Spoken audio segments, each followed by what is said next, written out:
Hola, bona tarda. Soc en Ricardo de Besa, l'editor en cap de l'editorial Actar, que hem publicat el llibre que avui ens presentaran. Gràcies per venir. Sé que és un dia de festa ja pràcticament i costa. Canvia l'anglès, per diferència també als convidats. Gisle, Magdalena, thanks for coming. It's a pleasure for us to have you here lecturing about this amazing book that we have the honors to publish. In fact, when I received your proposal and was looking through the content, I was very aware of how much interesting this kind of books should be published in the international market, mainly for two reasons that I gonna point it out in somehow. The first one is because it's a pedagogical book, which is coming from for the Bergen School of Architecture during the one spring semester in the master studio that you are directing, or you were directing in 2017. And this kind of contents, well framed, well edited, and very nice layout is quite necessary for all of the academical community as well as all of the students. No? So, first of all, this kind of pedagogical perspective related with the research processes, teaching, as well as reframing the new ways of representing issues in architecture and landscape is for us as a publisher one of the concerns that we want to push. The other one is, I must admit, I love so much the architectural photography and landscape photography, and when I saw the images that you were including on the book proposal, I said, wow, this is amazing, because it could work as well in this kind of how much interested is the photography in showing these territories and the ecosystems that is embedded in these places, no? And the third one, because I am also a professor, for me, the way to check a good book is when it has a nice or very well complete bibliography. So we are quoting a lot of very interesting authors, and you have the idea to include it as well, which is not so much often. But I think it's very important to have this on mind. No? So these three main reasons give to me this to say, okay, let's publish, and we are interested on releasing this amazing content. So once more time, congratulations, and thanks for thinking in Actar Publisher for release and publish this book. Now, for those of you that don't know so much about Magdalena and Gisle, let me introduce briefly. After their lecture, we are going to have the chance to add into the conversation Marina Cervera, that I will introduce later. But first of all, both of you are part of the 17 North Architecture, right? Which is an office was founded after winning entries in two major national competitions, one in the cultural park of Tøyen on Oslo, and the National Political Center in Eidsvoll. Ever since competitions, you have been a significant arena for a continuous reformulation of your work and developing the office means and instruments. I think it's a key point as well, no? Very important for all of that wants to become a practitioner, but also has this kind of interest in researching constantly, no? And in somehow expanding the frontiers into the disciplines, no? Which probably we are going to have afterwards in the conversation, no? So you also work in all kinds of architectural related issues, from small object design, exhibitions, designs, housing projects, area analysis, planning and urban development processes, as well as lecturing and teaching. This is the kind of architects I love it too much. No? That probably we are still coming back into this kind of humanistic perspective that architects is related with all of these fields is related with the cultural knowledge or how advanced the knowledge, And taking part into these different lines is so much important. No? We are not only designing objects, nice objects, rather than pushing the knowledge to go in a broader ideas and teach it them and release it. So in that sense, again, congratulations for your work. And no more than say that this book is part of the, as I was mentioning, in the master studio that they are conducting at the Bergen School. And also is very important, as you will see in the lecture, how much is this kind of approaches toward the landscape, which is under pressure. We know a lot about that is happening around the world. And the importance of unprejudiced and experimental investigations to reveal its natural and cultural complexity. In that sense, we're going to have the chance that you explain to us this, what happens in Lofoten and how you will focus in this research. So thank you so much. Now is your time. Welcome.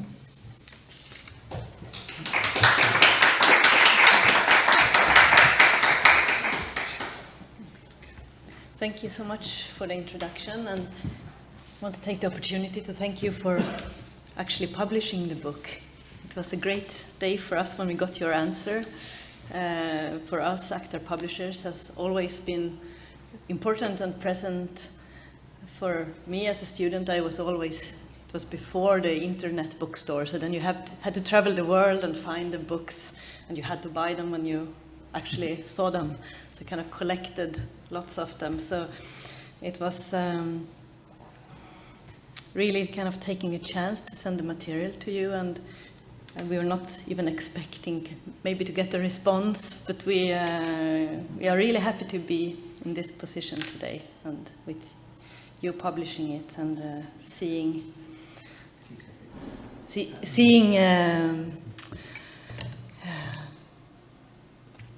how the content can connect to other material that you are publishing and working with. So we're so happy about that. Thank you. So,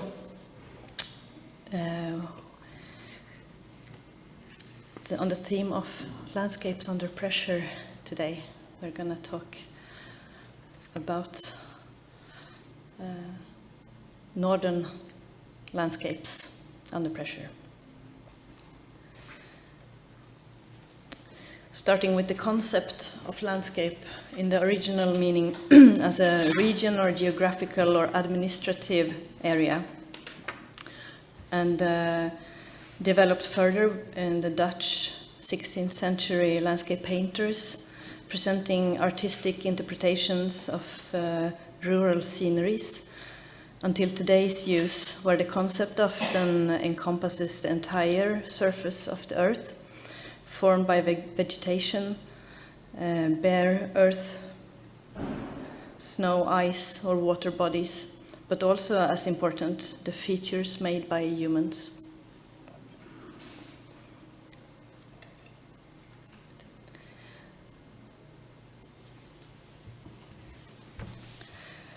The fact that the notion of a landscape incorporates a human factor opens for the widest use of the concept, including cityscape, interiors, or human-made artificial landscapes, and marks at the same time a clear distinction between natural landscapes as pre-human landscapes and landscapes shaped by human impact. The concept of landscape has become comprehensive, liquid and flexible, covering the whole field of ecology, environment, and context, both physically and mentally. And to give a more consistent meaning to the concept, we often add a compound word such as leisure landscape or recreational landscape, interior landscape, polar landscape, or tourist landscape, and so on. These approaches to the landscape are highly applicable to the north, and imply radically different coding of the landscape than simply as something romantic or aesthetic, or something only relating to natural conditions.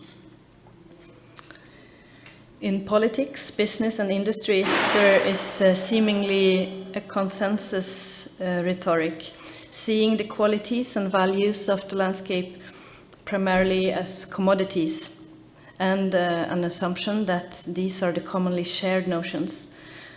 This is of course not the case, and on the contrary, what we perceive and what we value and appreciate wholly dependent on who we are, our profession, life experiences and cultural preferences. A view that accepts the hidden knowledge and subjective narrations that are not easily seen or heard, and views the landscape as something complex, deriving from time and space, shaping and changing through history along utterly different trajectories of time, speed, practices, and events. This awareness of spatial complexity, influence, and openness has been the most important foundation for all our work and investigations in the landscape, both at the office and in projects, competitions, and in our teaching and research. In this talk, we will first give a background for our understanding of the northern landscape.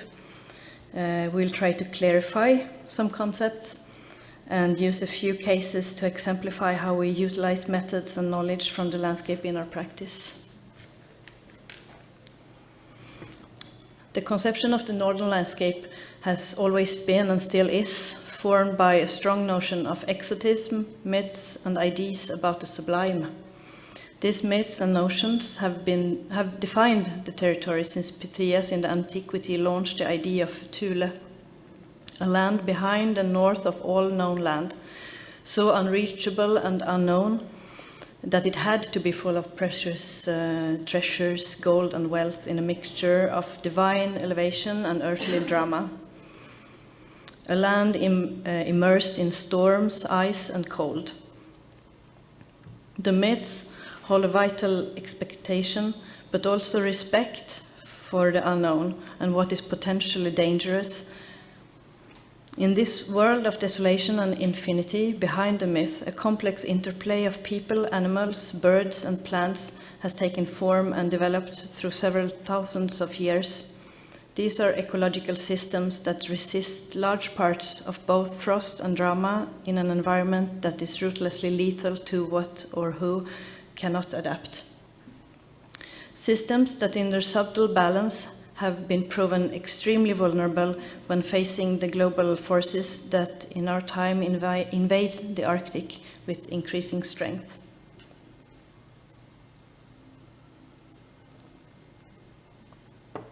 And this is the Carta Marina, which is represented on the cover of the book, and where even Lofoten is pointed out if you can find it. Not geographically correct, but maybe correctly mapped in other senses.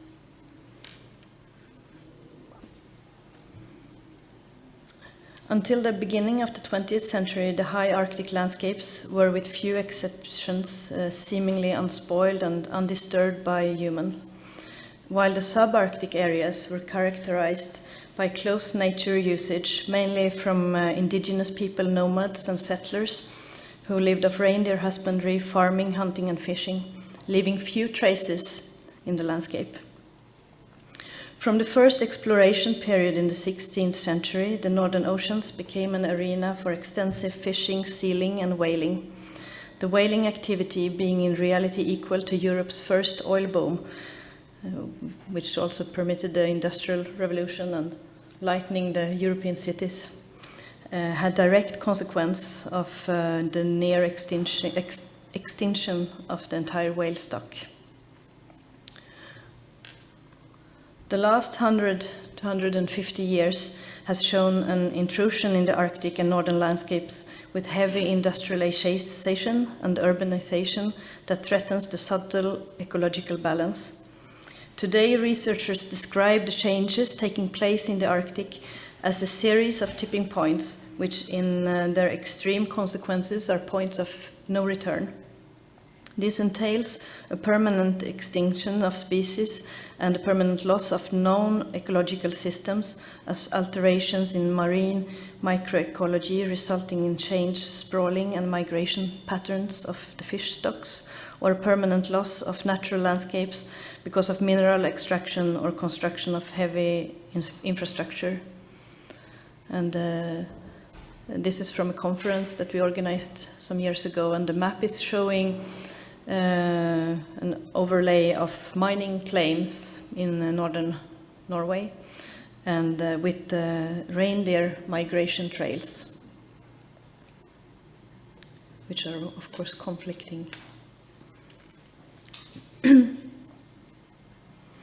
Deleuze and Guattari use the term deterritorialization, when a landscape leaves its form and condition for habitation, change into a radical different one.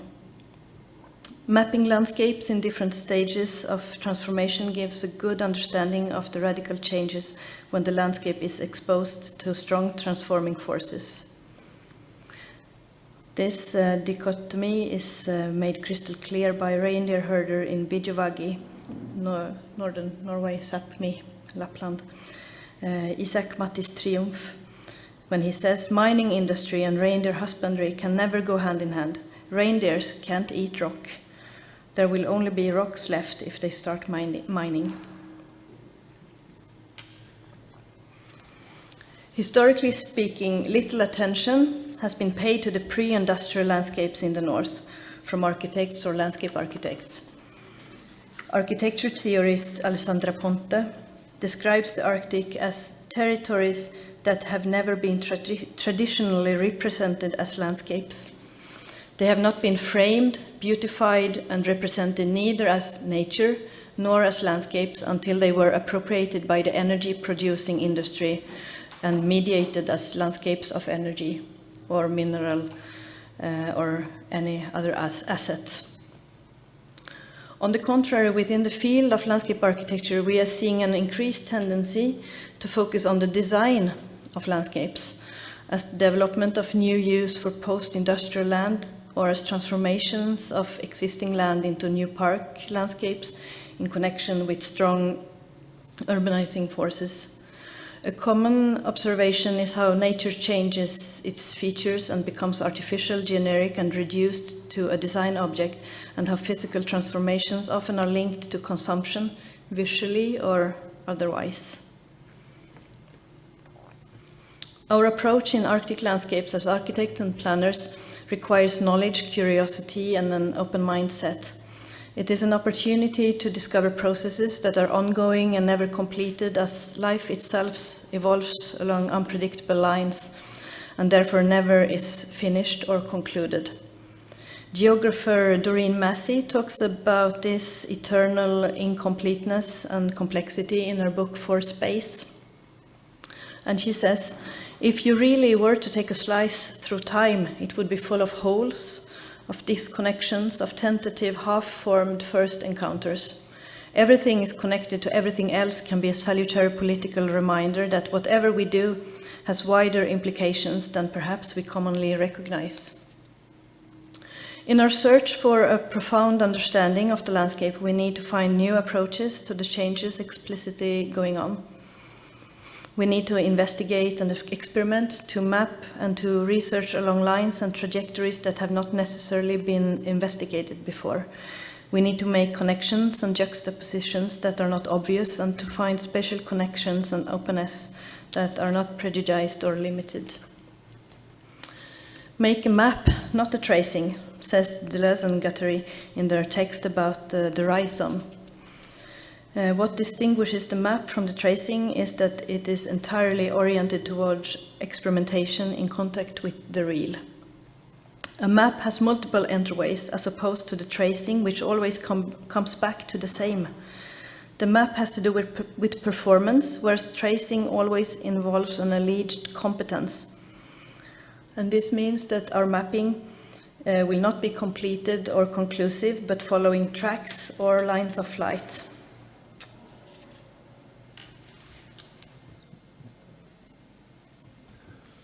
So then we will try to show some examples, and this first one is from a previous studio at the same school in Bergen. It was called the Emerging Arctic Landscapes, and it goes back to 2011. The aim of this study was to broaden the understanding of complexity, to learn to use complexity as a planning tool, and to extend our cognitive means as planners or architect students, and also as individuals, which we find extremely important. A mapping of the unforeseen. What we were mapping was not only the extraordinary, but also the everyday normal, layers of everyday experience and everyday practice, as well as the hypernormal, which eventually forms the landscape's spatial performance. This is a hyper mapping might be more subjective and focus on the values related to the plan's context than being strictly neutral or an objective. It's being investigations into layers of deep structure and layers of information that often reach beyond our immediate perception of the landscape. So in the studio, we define the architecture and planning as ongoing and never concluded processes, acknowledging the fact that we ourselves and everything around us are in continuous and inevitably transformation. We enforced awareness of the transforming energies, which in turn are intricately connected to the changes in the landscape. So because the landscape in the north doesn't fit into traditional landscape terms and descriptions from the domesticized southern landscapes, we need a continuous experimentation and development of a new etymology and a language that fits better with the reality and experiences from those having their daily practice in these landscapes. So from a miner's point of view, the landscape will be described in simple terms related to the mineral content and the commodity value. Whereas the same landscape in a Sami reindeer herder's cognitive perception contains a comprehensive understanding of the herd's movement and changing seasonal conditions. A key example on an adaptive language derived directly from the landscape is shown in the doctoral dissertation from Inger Maria Gaup Eira. She is a Sami researcher. It's called The Silent Language of Snow. The work describes the multitude and complexity in a practitioner's knowledge of a landscape connected to the reindeer industry. And this is done through not less than 318 words for snow. These are short words and concepts describing seasonal changes, weather conditions, movement, and conditions for transportation and food supply that are absolutely vital for survival. And she says, this use of Sami snow concepts mirrors reindeer herders' traditional knowledge of the management of the herd on snow-covered ground and how herders deal with these complex systems. This kind of knowledge has contributed to the survival of reindeer herders since herding since time immemorial. When this kind of deep knowledge from the landscape evolved through landscape practice and from inhabiting the landscape disappear, both cultural and environmental skills are lost. And when we no longer maintain a language for essential ecologies, we neither have a language to practice to protect the nature. So then we are going to another project that this is a competition in Kiruna, which is the northernmost city in Sweden, and it's basically mining city. So we use this example, which comes from an international competition about relocating Kiruna. And this is due to an expanding mining activity under the existing city center. But before we do that, as an introduction, we will make some general comments on a general critique on Arctic urbanism in a more historical context. So most northern and Arctic cities are isolated in a large landscape, constructed on basis of one predominant industry, such as one mine, one factory, basically metallurgic industry, fisheries, or military activity. So even today, after decades of strong post-industrial changes in the world economy, industrial structures, and demography, these cities are to a large extent highly dependent on a few essential sources of income. So taking into account the most northern cities are considerably small. They are mainly below 10 to 15,000 inhabitants, with a few exceptions of Murmansk, and this is from Norilsk. Murmansk has about 200,000 inhabitants, and this is Norilsk, about 175,000 inhabitants. These are both in Siberia and northern Russia. They are often highly affected by macrostructural transformations, and not least today, the impact of climate changes. So the latest 100 or 150 years of implemented urban concepts in the north are seemingly a transfer of technology, architecture, and urban patterns from other provenances, and imposed in an endless endeavor to conquer and civilize through urbanization. An underlying colonial belief in superiority over local knowledge and conditions have resulted in town planning that has shown little creativity, sensitivity, ability, or desire to develop urban structures on the premises given in the landscape or on the terms of local social conditions. So this is what Lefebvre warns architects against: to be arrogant and pretentious and not being in contact with real life and experiences. Lefebvre discusses the legitimacy of planning in the light of what he calls the practice of to inhabit. And this can be seen in contrast to the architects that do planning from the interpretation of inhabiting. This is according to Lefebvre. So the Arctic utopia. The few examples we find in architectural history of experimental approaches towards Arctic urban planning show a tendency to turn the northern city into an urban utopia through an idealization of a pure life under harsh conditions. The most known example might be of Erskine's prospect for Resolute Bay in Canada, or Frei Otto's generic proposal for an Arctic city. So Erskine's example shows enclosed assemblies of buildings to gain protection against the harsh outside. Likewise, Frei Otto includes in his concept for an Arctic city the notion of the unfriendly Arctic conditions, and proposes a huge dome covering the whole city to provide a total climate control for the inhabitants. The ideas represented in these utopias show an absence of contextual understanding.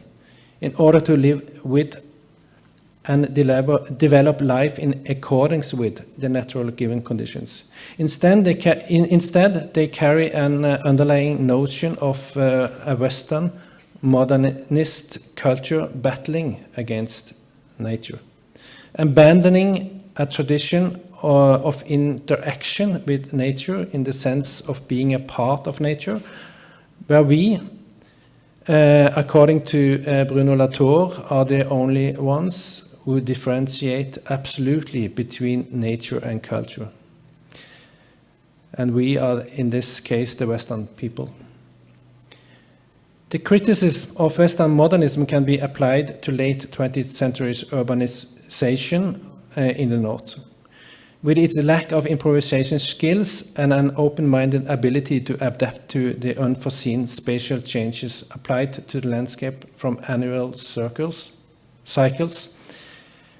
and the complexity of what is inevitably to come, with or without our control or our will. Foucault linked this lack of flexibility to being prisoners of the episteme of man. This excludes us from Deleuze's approach, which includes a lot more than the exclusively Anthropocene, or the human-made, and in which a post-humanist future is achieved by making the world into a creative, complexifying, problematizing cauldron of becoming, according to Deleuze. So, living in the landscape and extended Arctic urbanity. Now we are encircling Kiruna. Despite a predominant modernist approach towards urban planning, inhabitants of northern cities seem largely to define their urban lives to a much larger territory than the limitation of the actual city. This means that they define their lives in relation to the shifting seasons in the surrounding landscape, or time spent with different leisure activities, the changing light conditions and the cyclic shifts in nature production, like fishing, gathering berries, hunting, etc., to a much higher extent than what is often considered.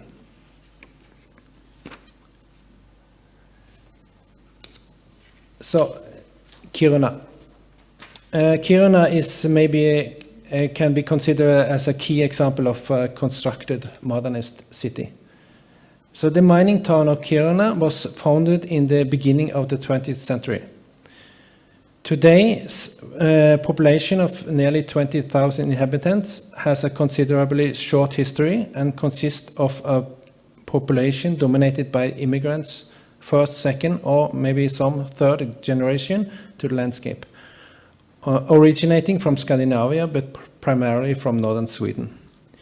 So we started the work with the competition by spending time with people in the city and its surrounding landscape, and to do conversations with the population about daily life. This initial anthropological fieldwork revealed significant opinions about the city life, the inhabitants' relation to the mine, or closely connected to opinions about the mining company, and not least the integrated relation between the use of the city and the surrounding landscape, all forming a self-determined vernacular Kiruna identity. And one key element is that all roads lead to the mountain or to the mine. In all public buildings, at the end of all streets, there is an opening and a window towards the mountain or to the mine. So when we talk to people, this is one of the things they point out. This is a mountain city. And a quotation from some of the fieldwork, someone expressed, being close to the nature is one of the most important things. And living here outside Kiruna, you can walk out the door and you are in it, or in the nature, or in the landscape. Go fishing in the middle of the night, the silence. So the fieldwork forms the foundation for our approach in this competition and gives crucial insight to the mindset of the inhabitants of Kiruna, and a contextualization of the concepts on the basis of people's everyday life, their experiences and their wishes for a new city. So Lefebvre's vision for the right to the city as a transformed and renewed right to urban life is a universal approach to urban life, highly applicable to Kiruna. So we named the project in Kiruna, there is a crack in everything, that is how the light get in. And the entry developed in a collaborating team, also including the Madrid-based office Ecosistema Urbano. And it evolved through different concepts for investigation and transformation. So I'm going through some of these concepts. One we call the time, the landscape, and the practice. So the city of Kiruna has existed for 100 years in the paradigm of the mind. Now a new space of action is enclosed, where the city can be transformed into a confirmation of an identity the citizens have supported for a long time, as residents in a vast, eternal, and coherent landscape. The people of Kiruna define their territory independently of the city's boundaries and relate their lives to multiple places in the landscape, depending on time, activity, and season, as the inhabitants of these mountainous areas have always done. This everyday practice forms the landscape and the lives of each particular is mutually influenced by the landscape and its coexistence with the city. Next concept we call the move, or abandon, or the border. The border is proposed as a dynamic territory. It's maybe important to say that they are actually demolishing the existing city and moving it because they can't live above the expanding mine. So this zone, this will be impossible to inhabit in the future. So therefore, the border to this mining zone is real in a way. So the border is proposed as a dynamic territory, more than just a demarcation between now and then, here and there. The abandoned Kiruna contains a unique story of processes and economy that will forever be intertwined with its future. The retraction is going to happen over a large span of time. Necessary flexibility and humbleness towards the existing and what is left behind. The reconstruction is an experiment to be created and developed through several coincidental processes, where programs and buildings are constantly reinvented, repositioned, and reshaped. The proposed concept of space of action represents openness, activity, participation, and democracy.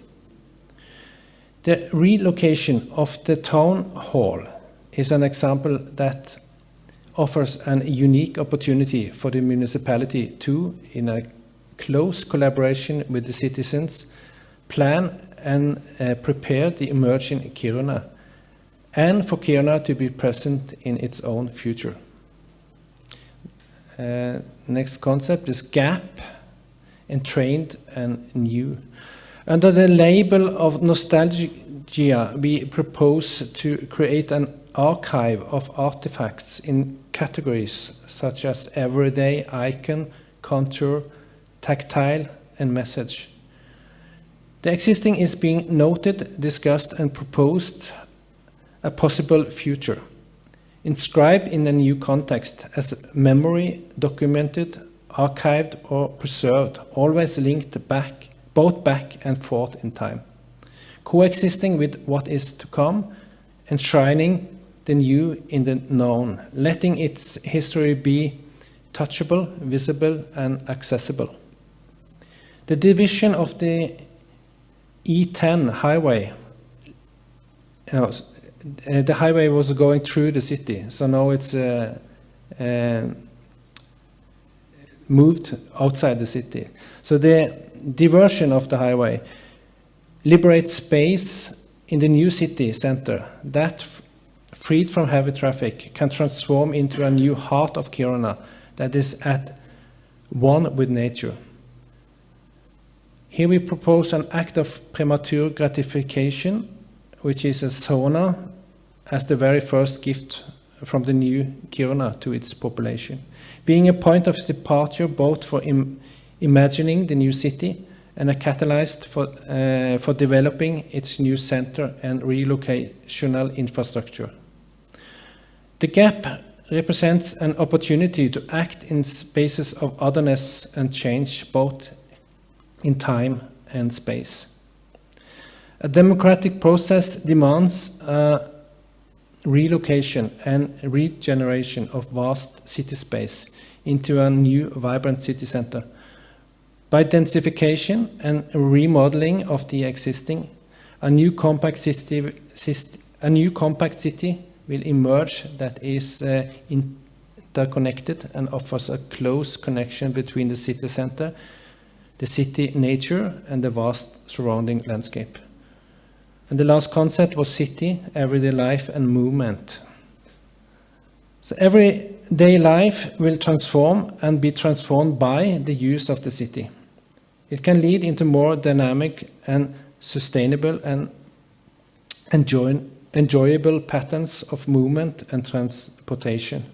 By reinforcing the existing qualities and adding new programs, excitement and variation is provided in the city close nature work network, providing and connecting activities and venues, making them accessible all year around, and creating a compact city with multiple parallel possibilities of movement: ski, snow, mobile, bike, dog sledge. Attractive sports create new habits, movement and nodes, integrating the new center as an active part of the inhabitants' everyday life from the start. Emphasizing the city's connections to the landscape and the landscape's presence in the city, in a lasting coexistence.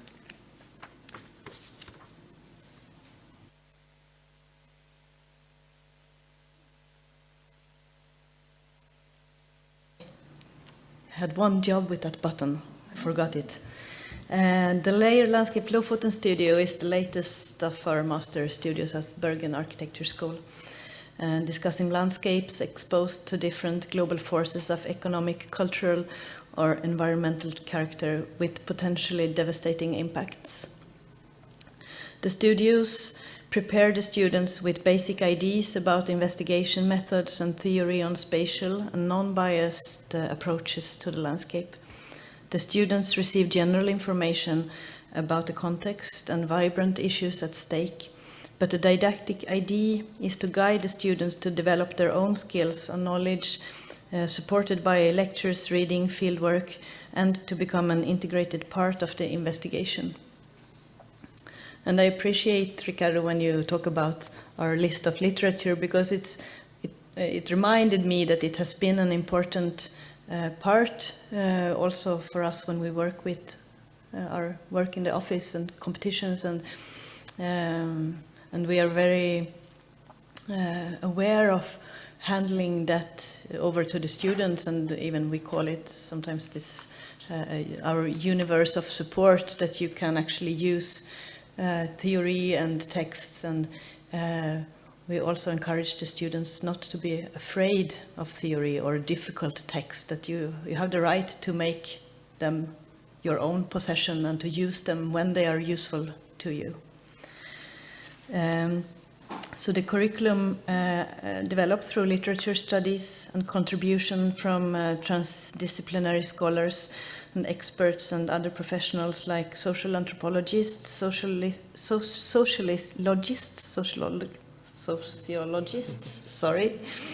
ecologists, philosophers, planners, artists, urbanists, and fellow architects. And the studios we have been teaching follow a progress plan with thematic research, where the subsequent assignments and not least the concluding work task have very open formats, and we encourage a high level of diversity in the submitted material. The theoretical foundation for a renewed planning approach comes from a notion of the landscape not being restrained by or reduced to its physical place, but rather, as elaborated by Doreen Massey, to see the landscape as a derivation of time and space, to give space literally for a multiplicity of trajectories.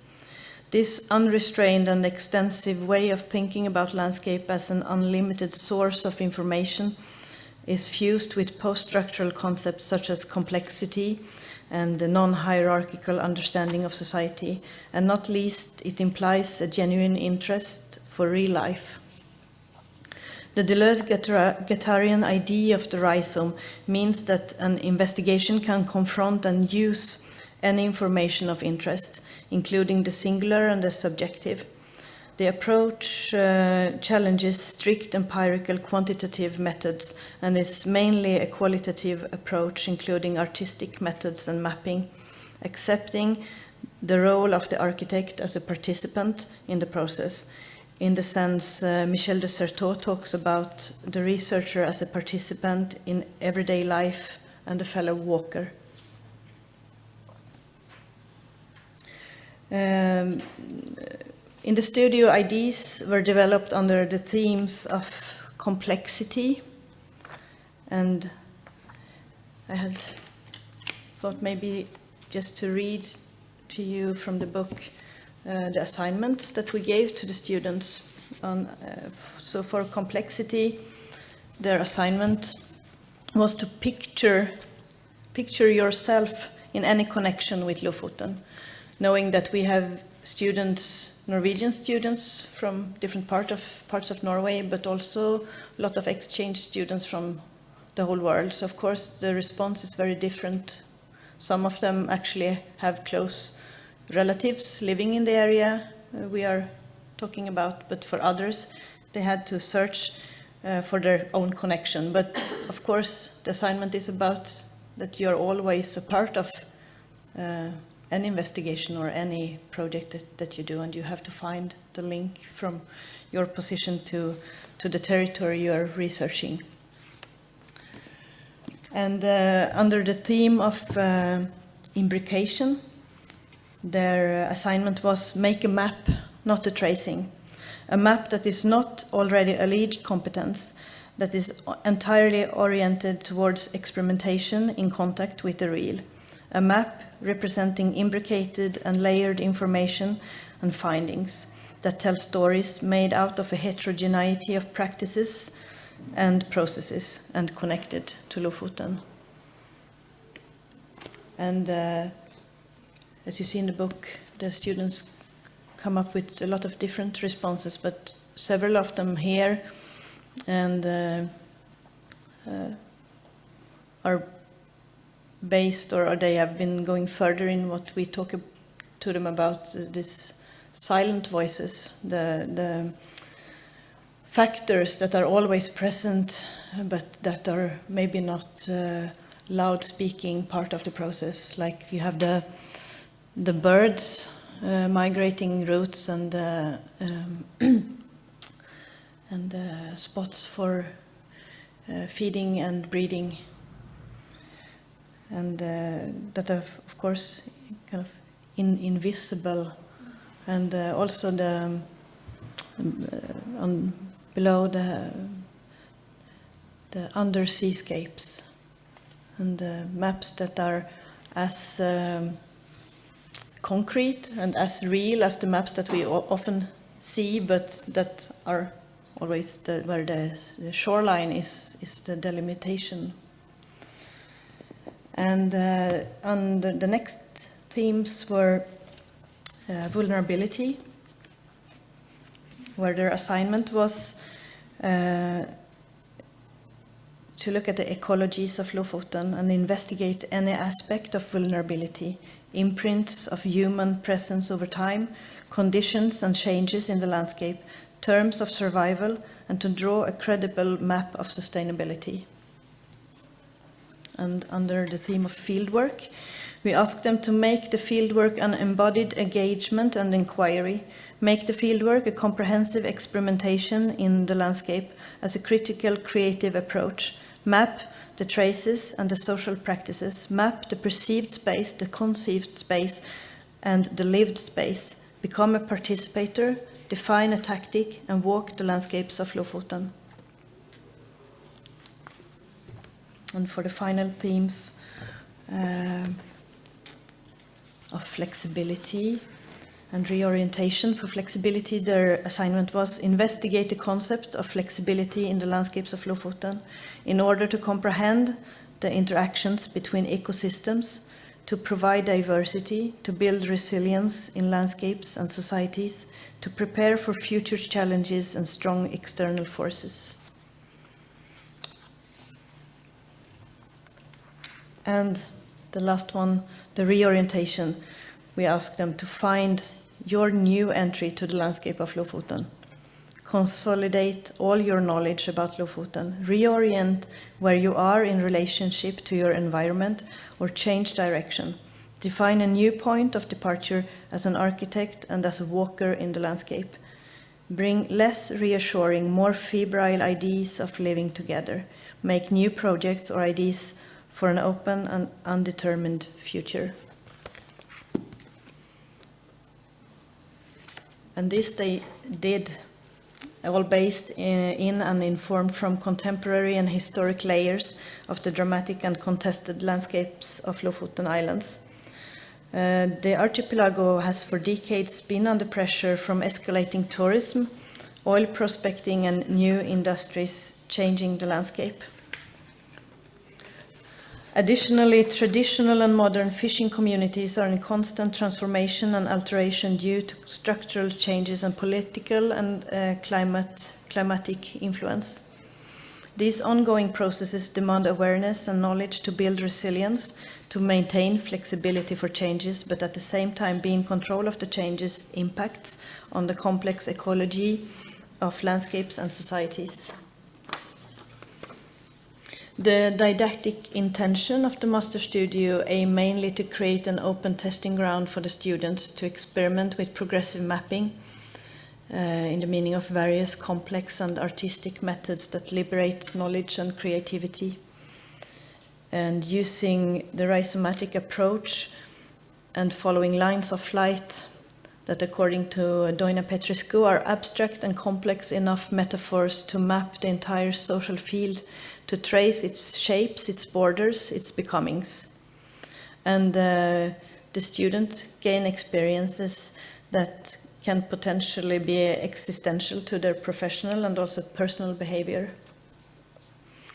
The methods of investigation are in their nature unfinished and adaptable, and they will not provide any definitive answers, but require curiosity and an open mindset from the students that will make a variety of knowledge relevant and useful. In combination with a high level of theory and reflection, basically all of the students' work led to unexpected architectural answers. At its best, it can even challenge the meaning of architecture, the way we see and evaluate planning, and finally our own performance as architects. And we think that we invite you to discuss with us.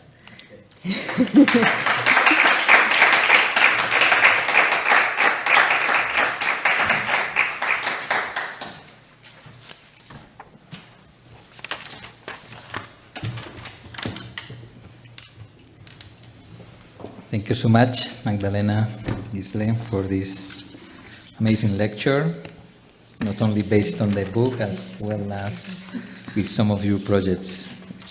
Congratulations, because they are amazing, this job. So let me introduce briefly Marina Cervera. I'm gonna do in Spanish,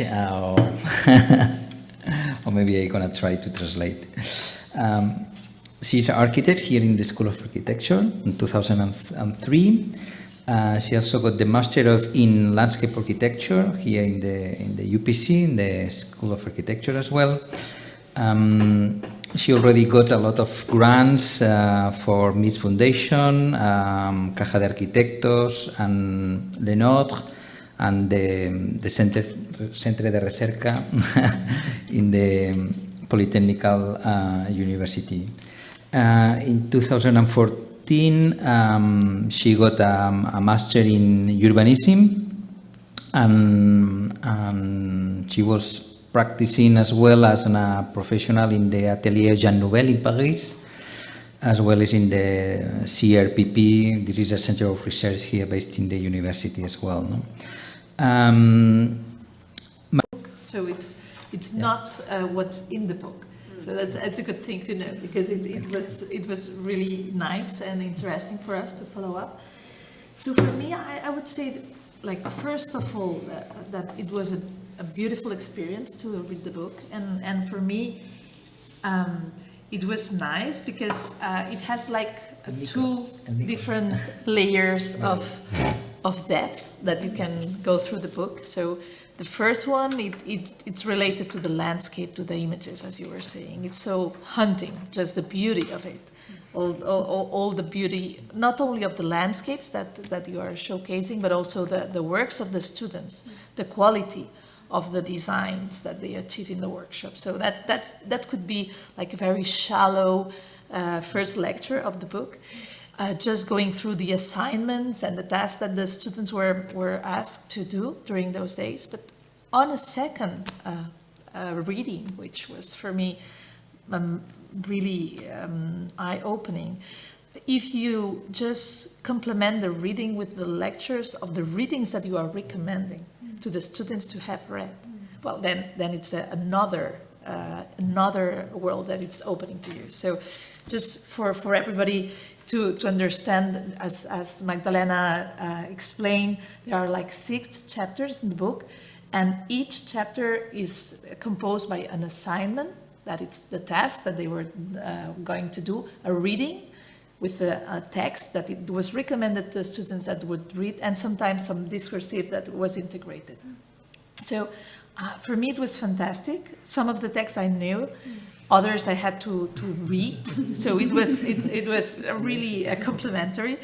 And after all the reading, it was fantastic because it reminded me in a way to Michel Corajou, Letters to the Students. And I thought it was beautiful because in a way, beyond the content that you display, it's also a methodology where you are having here. And I think that that's not very often that we find people that have their own methodology, and that even if it's not written in that way, that you feel that you are guided and that you have to follow step by step, at the end of the reading and having this going back and forth experience, I had to go through the text of Michel Corajou, and I was amazed because, in fact, if you know, it's a text of Michel Corajou. Was a teacher in Versailles, so in the school of in the most powerful school of landscape architecture. And in the year 2000, he wrote a beautiful text just for his students, like telling them that there were 9 attitudes that he would like them to have when confronting a project. So you could say, well, Marina, that does not relate with Lofoten, and it does relate in the way that one by one, maybe not all the chapters belong to all the context, but the topics that are in there, I can bridge these gaps. The first, for me, it's very clear, like in the first chapter, you talk about complexity with this rhizomatic approach. And for me, it's like his first assignment of the students. It's get into a state of excitement. You can get there by many ways, but the first thing is this anticipation, that it's up to you to find your tools, to get excited, to be in the mood of being engaged. And I think that this rhizomatic approach, saying from me to that project, it must be some kind of relation. Even if I'm not related, even if I'm not from the town, or even not from the same country, but I will find this relation. And I thought that's very engaging. Then I was thinking in the second advice that Michel goes with the students, and he says, explore the limits, go through, go beyond. And I was saying, wow, that could be this idea of imbrication, that you have to understand this complexity. But then I went back to the text, and it was funny. The first sentence he was saying, you need to rethink and think if it's legitimate, the assignment that you are giving. And this is not really a chapter, but it's in there all along the book. So it's an idea. So this idea that you need to be able to justify your intervention, whatever, in front of whomever, because you know that you have an ethical point of view, you have a standing point, and from there you are able to define. And then he goes a little bit beyond, more into the practice world, saying even when you achieve the conclusion that it's an ethical point of view and it's a good decision to intervene in a site, then re-question the limits of your site, which I think it's a good compliment. But I like how this idea, we have found it in your book. In the text you were mentioning of Bartleby and the Scrivener, I prefer not to do it. Then I relate it also to Thoreau and his idea that he doesn't go, he wants to refuse this alliance with something that he's not happy with. And I thought that all the four other things, that was excellent. That just, I would really like you to write it down, that, you know, to bridge that gap. And then I continued with this idea, and he had this beautiful title of Parcourir en tous les sens, no? Like just parcours in all senses your place, which clearly relates to Michel de Certeau and how you as a walker, you are a participant, you need to walk, you need to be embedded with the materiality of the place. And I continue because it was excellent, so it's not gonna be very long, but then it's this quitter pour revenir. We go away to come back. That's the reorientation part. It's the same. It's expressed in different manners, but it's the need to put some distance between you and your project, all the knowledge that you have achieved, but in fact you need to have a little bit of distance to reconsider where you are. And I would just finish with the last one, that I think that it's in the beginning of the book, with this dichotomy of planning with time and space and open and close that you mentioned also, Richard Sennett. And for me, that's the way that Michel talks about the cross scales and time, which is something that in landscape, it's very in our mind, like this idea of not completion, that the process is the project, you don't need to achieve a final result, a photo finish, but it's just the way you go there.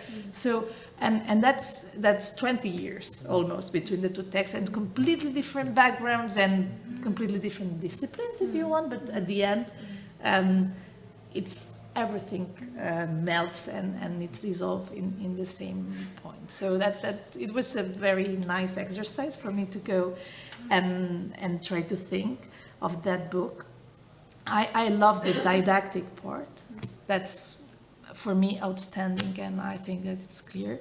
And then there's another issue that it helped me reflect on. It's linked to this idea of I prefer not to do it, of how we should be behaving from a professional point of view, as landscape architects, as architects, or whoever that we are in the design, but we are dealing with the intervention in the world. And I'm very captured by this idea of Bruno Latour that you mentioned. I was in Paris in one of a conference performance that he did, that it was called Back to Earth. And his point was basically to explain how every time that we rediscover our Earth, we imagine, we picture, we cartography it in a different way.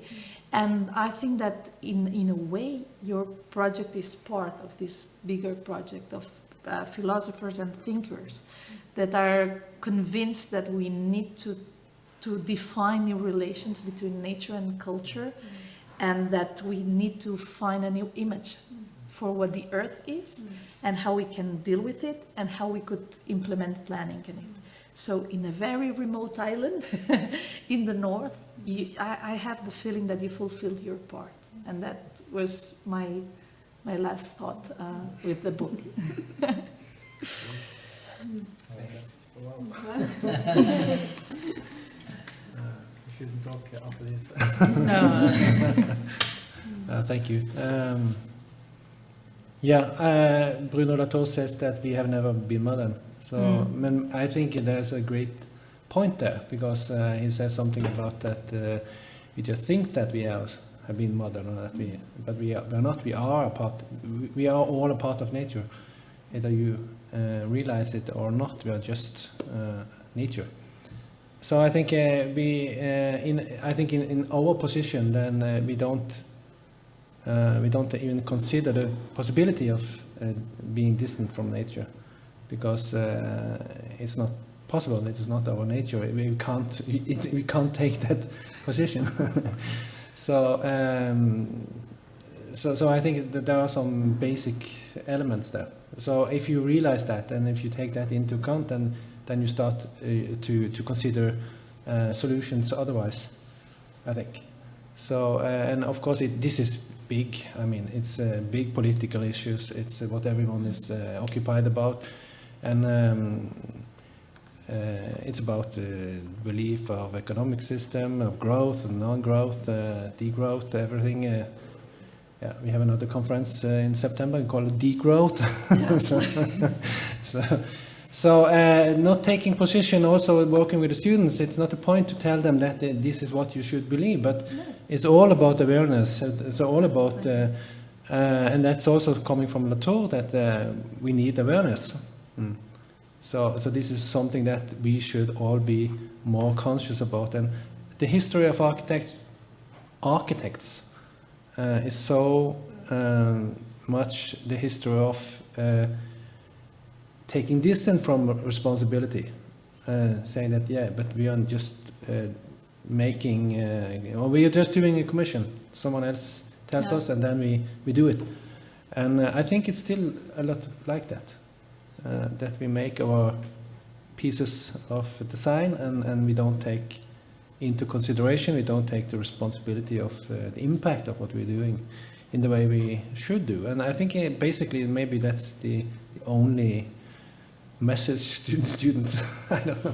But I think it's the message. So in fact, that if we convince the students that it's a powerful profession, that it's not only about me, myself and I and my design, but that we have a huge responsibility at this stage where we are.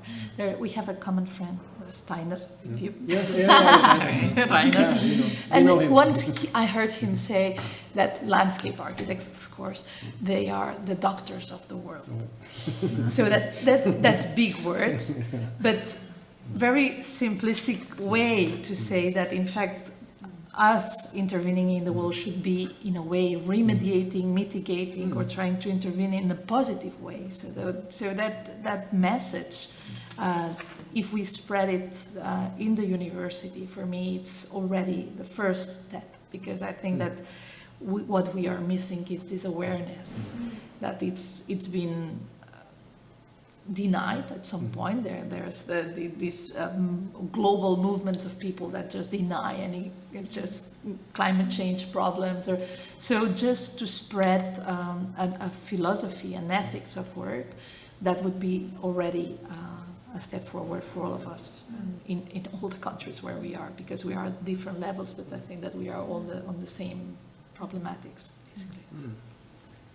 I think maybe it's not we are not teachers at the school of Bergen Architect School, but we are occasionally teaching there. And these studios, they have been connected to the school, but the idea of the school is very much based on this basic experience of starting with yourself, trying to know yourself and your own position in the world, in a way, and then the next step, very slowly, is you and the other, and together, and so on. And who are you in the world, in a way?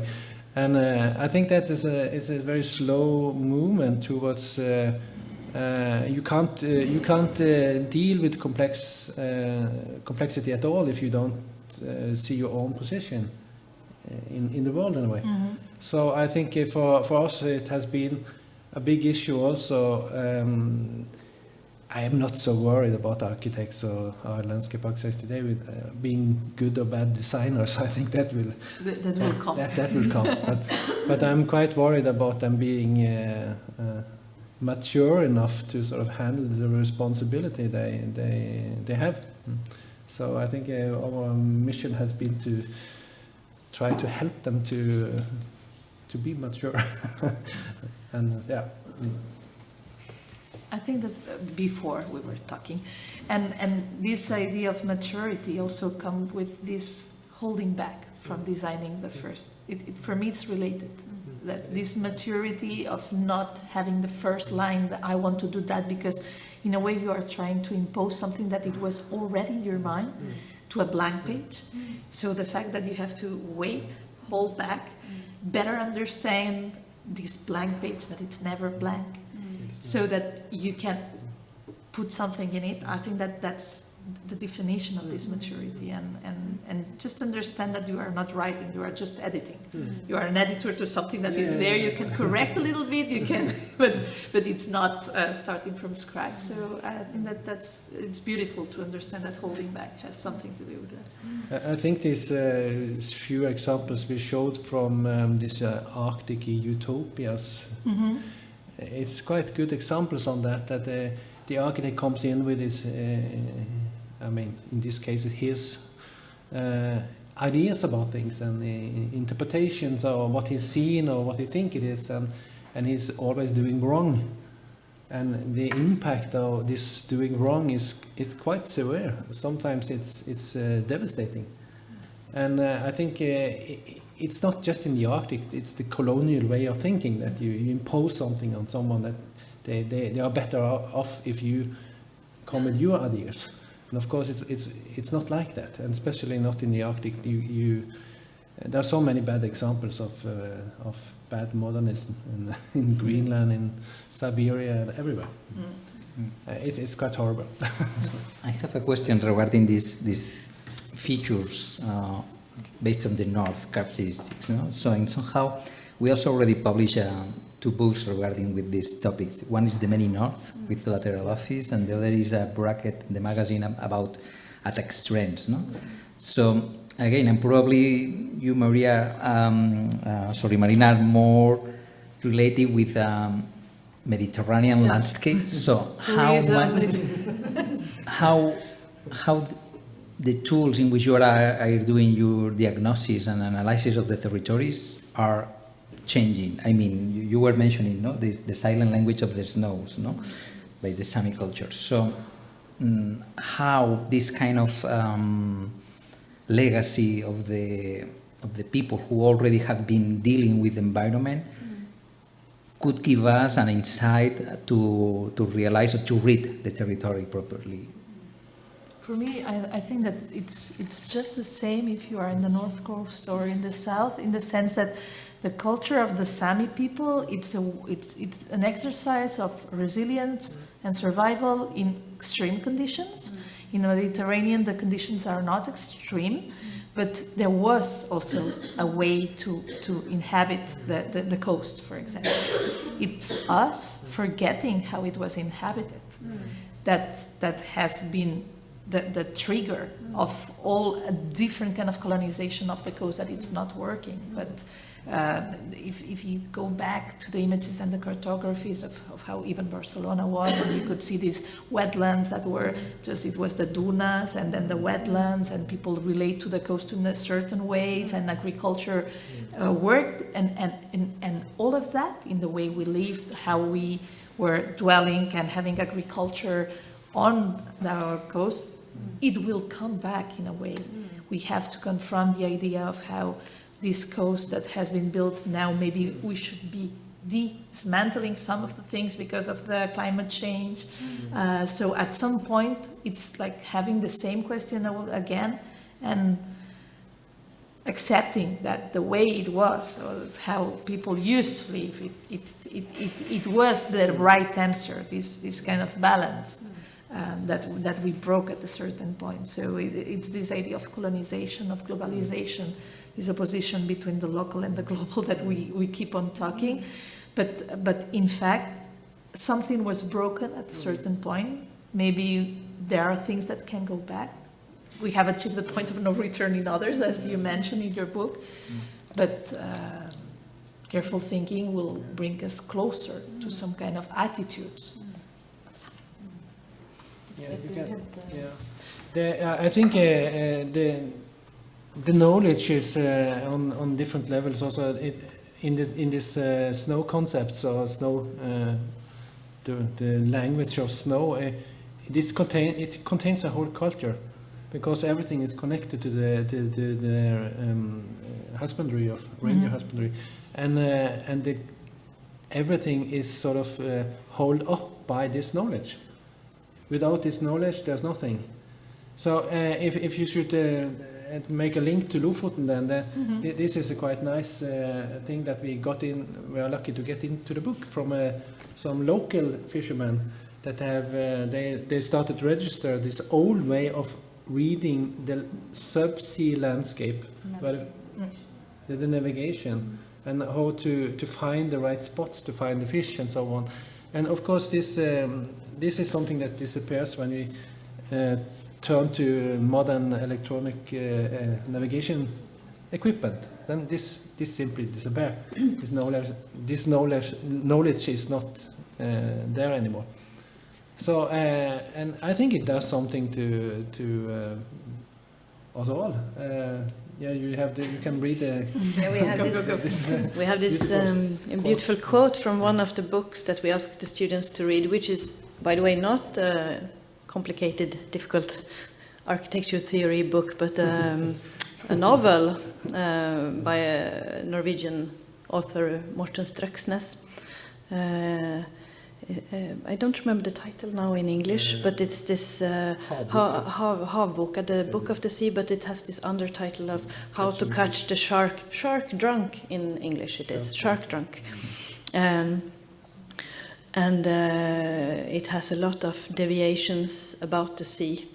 And at one point he says, unfortunately the vocabulary which was previously so rich in describing the nuances of nature has severely diminished over the past decades. As the words disappear, so does the knowledge of complex ecological connections. Our view of the various landscapes is reduced, we attach less meaning to them, and they become less valuable to us. And that also makes them easier to destroy in our pursuit of short-term gains. So we are very advanced on some points, like technique and information. Like now people are using the GPS to go out, and this knowledge in this book, again, could just be lost because it's only vocal. It's only kind of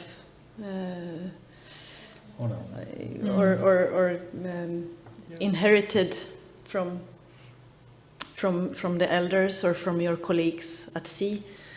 So that they have mapped it and made it available is huge, but still the vocabulary. I'm so, and it's also something that we work actively with when we do new projects, and also with the students, that you can create a vocabulary for every project that you do, and especially when you work with planning and you work with different citizens or different parts of society, you can totally create new words and create a new language for that process that is inclusive to all the participants. And of course, the other way, you can search for those words that already exist within, and that brings knowledge to us as planners when we go into a situation or a territory. I think that toponymy is something that can always be used in all the landscapes in the world, because it always brings you back or to geography description or to the history of the place, or relates to the oral legends. I was thinking this map on the coast with the names, you could do that in the coast, and it's also something that we are losing, how the people used to see the dog or the coral or the animals, and all of that. It's silently fading away. All that it's not the legal toponymy of the place, but it's also a layer that it would be interesting. Just this is semantics to be overlap into this. Sometimes we are very narrow-minded in the way we approach planning, and I think that opening this world up to this idea of doing maps and not tracings, it is extremely important, and that is, I mean, in our practice, and that is the other part of what we are doing. We are not only doing these things; we have to do something to live, and then we do a lot of pieces, of course, of architecture, and we do planning, quite a lot of planning, also in Lofoten, and it's a very rigid system, and it's very conformative, and it's not revealing anything else than what you are sort of asking for within a system. So mapping is essential, and so in that sense we also talk to the students about mapping, a lot of that, because everything we do is mapping. All we do here is within the definition of the Deleuze-Guattarian way of mapping, and it's not necessarily a map the way we are used to see it. It's a lot of it contains a lot of different performances, different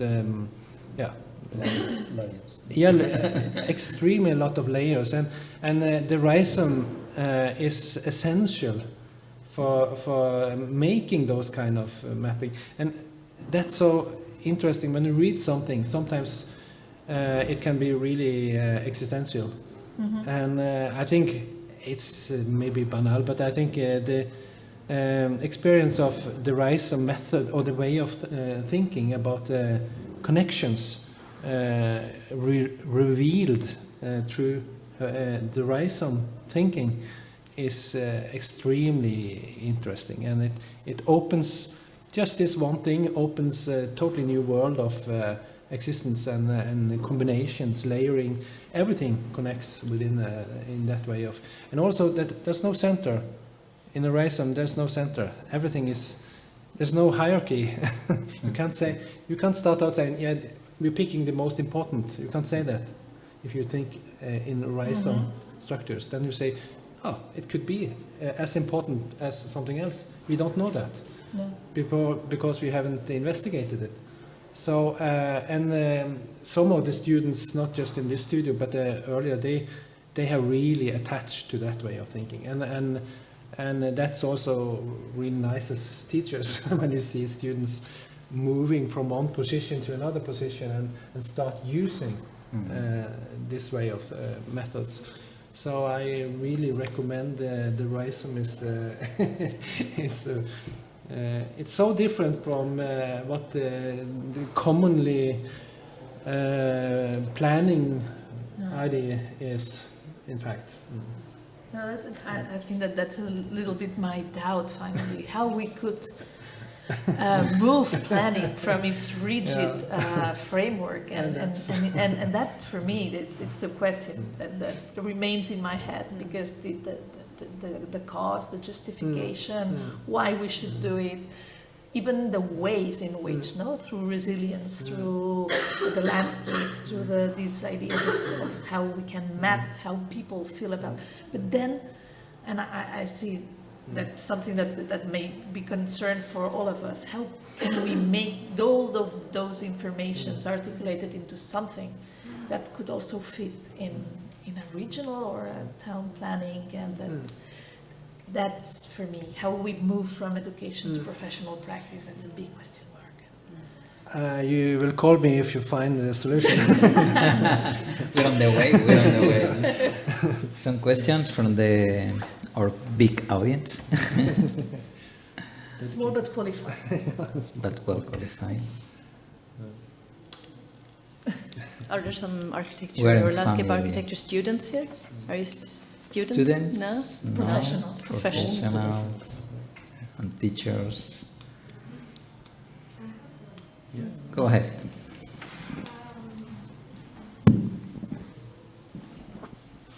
Thank you very much for the presentation. I enjoyed it very much, and now I'm curious to read the book. But my question was just out of curiosity about your project, the mining city that has to be moved. I was wondering if you envision a new relationship with the mountain, because you mentioned at the beginning that all the roads and the windows, and I was wondering, it had disappeared somewhere from the presentation. Sorry. And I was just curious if you could talk a little bit more about it. Thank you. Where to start is you ask about the relation to the mountain in kind of the new and the moved city. Yeah. First of all, how to say this? Most of the people living there, they live out of the mine, and they are not at all kind of, as you could imagine, anybody coming to you saying, we have to tear down your house and you have to move. In most other cases, that would be kind of trauma. And maybe it is to them, but in most kind of interviews and research, they are very accepting, because it's kind of, yeah, we live out of it. It's very non-nostalgic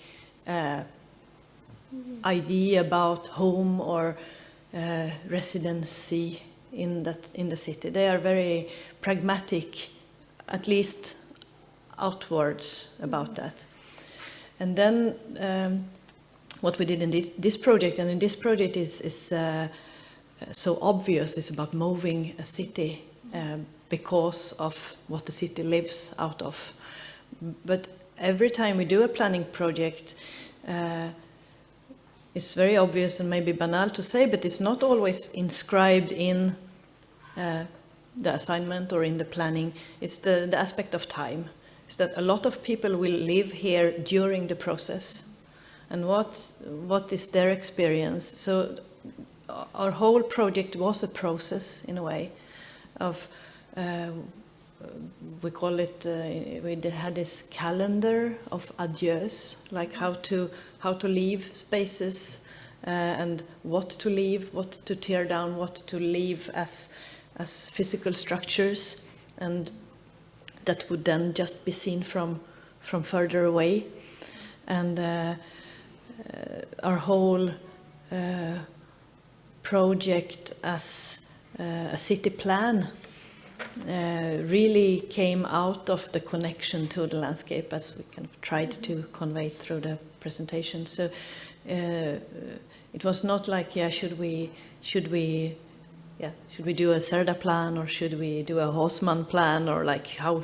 So it was really about these connections, and yeah, that as also was the start of the whole work, that are so much the identity of the people living there as like this expanded, and which is also the case in the city of Tromsø, where we come, or we don't come from Tromsø, we live there, but people are really defining their everyday life as a very kind of geographically expanded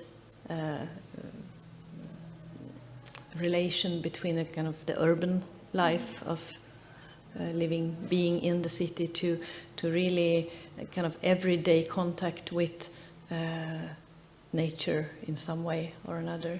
So, but I don't know if we have a concrete answer to the relation to the concrete kind of mountain silhouette.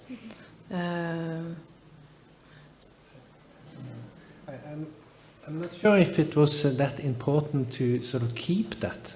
I think what everyone was talking about were more the use of the larger territory, or the integration of the nature, and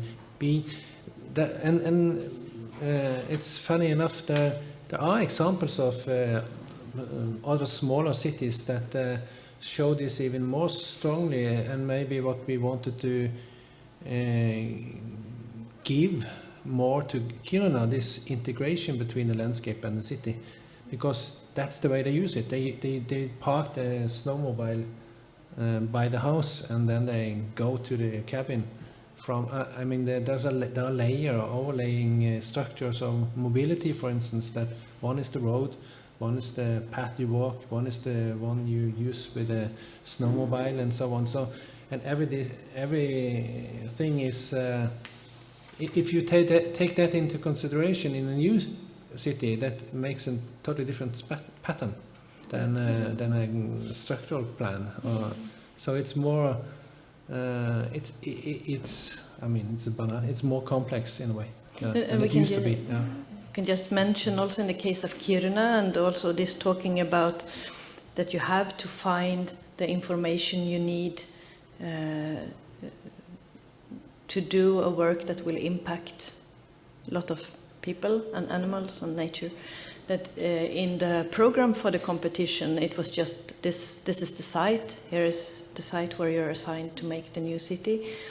And nowhere was the information that we found that this is actually one important reindeer migration trail passing through that very area. And it's not, it's a non-existing issue in the program for the competition and in any of the other proposals. And it's easy to think because it's kind of invisible. It's not a road. It's not a, but it has a clearly defined geographic the limitations. So that was also kind of made space for in the plan that we made. Yeah. Question. First of all, tusen takk for the presentation. I mean, like, was really awesome. And then, well, I just see the book a bit before the lecture, and I think that it's a really nice book. But, well, I was an exchange student in Norway 3 years ago in NTNU, and, well, I had the pleasure to be in Lofoten, and I was wondering, why did you choose Lofoten to do this research? Very pragmatic. Do you want to know? No, and it also connects to something that you asked before, if we always do teaching in this geographic location, which the answer is no. We are practitioners, and we run an office, and we enjoy teaching, and it's really enriching us. And when we got this question from the school, if we could manage a master studio during the winter and spring term, we had just gotten the assignment of a planning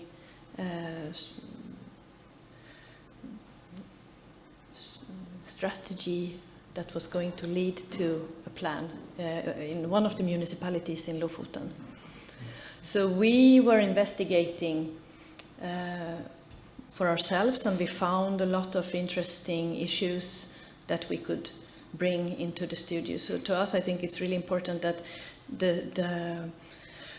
the themes are kind of vibrant to us, and also, of course, we then, I wouldn't say we are the most knowledgeable about Lofoten, but we had started to kind of collect a certain amount of information about it, and also a network of people that the students met.